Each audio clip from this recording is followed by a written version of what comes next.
Abby, and this is Tucker, and today we're going to tell you what to do if you find a stray dog, which Tucker was.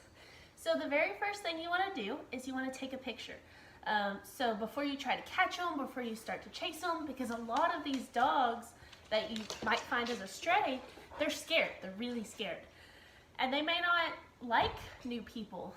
So you want to take a picture so that you can post it on Facebook so that you can at least send it out into the world that there's a dog here and this is when you saw them, and that may help the owners find them sooner. So the second thing you want to do is, if you can safely catch them, check for a collar. Hopefully, fingers crossed, they have a collar with tags and IDs that you can call the owner. That's absolute best case scenario. Get them in your car safely if possible, and then call the owner and they can come pick them up and you're good to go. And make sure you check all the way around to the collar, because sometimes the no jangle tags get hidden, especially if it's a really fluffy dog. And some people actually just Sharpie their number on the collar, which works really well, especially for like farm dogs that could get their tags caught on something. And of course, tags can fall off.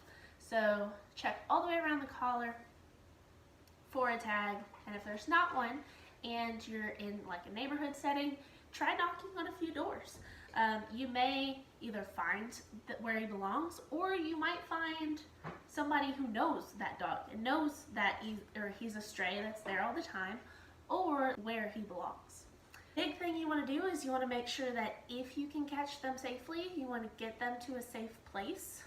So hopefully you're not in the middle of a highway where they could get hit. Get them either to your house if you can, call the shelters. Just if a dog's, running in the middle of the road, you don't want to just leave them there for them to get potentially hit.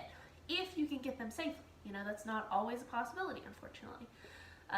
But if you can, and you're able to, try to get them to safety. The next thing you want to do before you take them home or wherever you plan on taking them is have them checked for a chip. Microchip, hi baby, is a little glass or plastic chip that contains an RFID code. It can be read with a microchip scanner. They're usually inserted in between the dog's shoulder blades. That's where they're inserted, but they can travel. Yes. Microchips can't be seen though, so you have to have a scanner to be able to read them. It's important that you have a universal scanner to read them. Most veterinarian offices do, most shelters do as well, and some smaller rescues will. So that's why I have mine, because I run a small rescue. So you just click a button, and it might look different than this, but that's okay. So you just get your puppy, who is very much a puppy. You're very much a puppy. So you get your puppy, and you press the button, scan between the shoulder blades, and then if they have a chip, it'll read out a number. You then want to take that number and input it into a website. So mine has a website on it, petmicrochiplookup.org. That is basically a huge website that has a network of websites where people register their chips, and you can put their number in and it'll pull up, hopefully, fingers crossed, it's registered, and it'll pull up the name and the contact information for the owner. If there's not a microchip, sucks, but you definitely want to check for one, because collars can get torn off or broken, but a microchip's always going to be there. And it's important that when you're checking for a chip, you don't check just between the shoulder blades. You want to check down the front legs, way down the back, down your sides. Check the whole dog, because it's not super common, but the microchips can migrate to different places. The next thing you want to do is call your shelter if you didn't go to the shelter for it to be microchipped. This is a little bit dependent on your state and your county, but most counties hopefully have a local animal control animal shelter, and then hopefully a couple rescues. You want to contact them and see what you have to do about a stray hold. Almost everywhere has a stray hold law, and they vary definitely between state to state, but also between counties. So it's important to know what your county's laws are on how long that animal needs to be on stray hold, which is a hold specifically so that the owner is able to find the animal by the time that time frame is up. Sometimes it's 3 days, sometimes it's 5, sometimes it's 2 weeks. It just kind of depends on your state and on your county. So you want to make sure you check your laws and figure out what's correct. Call the shelters. Sometimes they'll put up a courtesy post on their Facebook page and post pictures up in their actual shelter, but you want to make sure that they know that you found a dog, so that if someone comes looking for that dog, then they can put you in touch with that. Sometimes they might require you to send them to the shelter, and if you're not able to foster that dog, then that's what they're there for. That's why we have animal controls, is to have a place for the stray population. So you could take them there. If you are able to, ideally you'd be able to foster the dog so that you're not overwhelming the animal shelters. But that's a personal choice. If you can't foster them, you would take them to a shelter. It probably depends on where you found the dog, in most cases, on which shelter you would take them to. So make sure you're taking them to the right one. And if you call them, they'll let you know what the proper way to do it is. The biggest thing is you never, ever, ever want to rehome a dog. Like, you don't want to just pick up a dog on the side of the road and be like, oh, no one loves it because it has ticks or fleas, or it's looking a little skinny, or it's straggly, or it doesn't look groomed, or whatever. You never want to just pick up a dog, assume it's unloved, and then try to rehome it and give it away to a farm or whatever, because dogs can very, very quickly lose weight. And have you ever had a dog go out to your yard and get totally messed up in a mud puddle, and then all of a sudden he's the most homeless looking thing you've ever seen? It does not take very long at all for a well-groomed, well-taken care of dog to look really straggly and really unkept.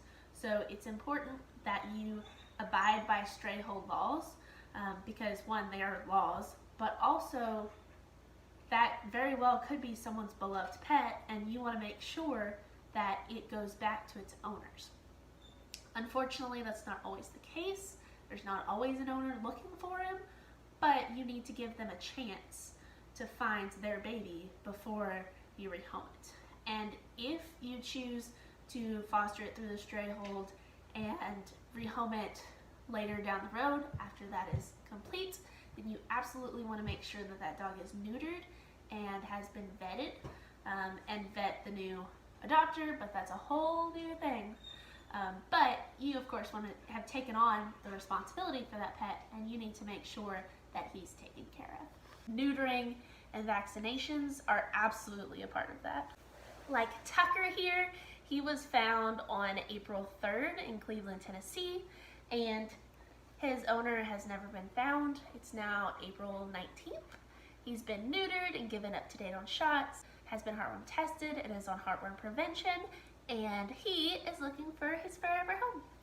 There's been a lot of natural disasters going on recently, hurricanes and tornadoes, and just the stray population in general is a little bit out of control in most places in the United States. So it's very important that when you find a stray baby, you make sure that he's taken care of properly, and you do your absolute best to try and find where he belongs. Yes, that's right, Tucker. That's right. Facebook is a great resource for this. There's lots and lots and lots of lost and found dog pages on Facebook. Post pictures and location, date, and time you found them, and hopefully we can reunite some more strays with their families. Just to recap, you want to take pictures before you ever touch the dog. If you can catch the dog, check for a collar, talk to locals, and try to see if anybody knows the dog. Sometimes they do, sometimes they don't. Get the dog to a safe place, whether that's your own home or the local shelter that's appropriate. Have them checked for a microchip, so that can be done at a vet's office, a shelter, or most rescues. Call the shelter, whether you plant them there or not. Call them shelters and all the rescues and let them know that you found a stray dog.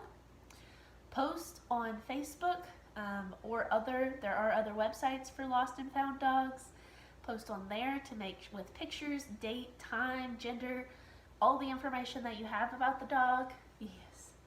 Check your stray hold laws and make sure you abide by them if you do go down the route of, if you decide to go down the route of fostering and rehoming.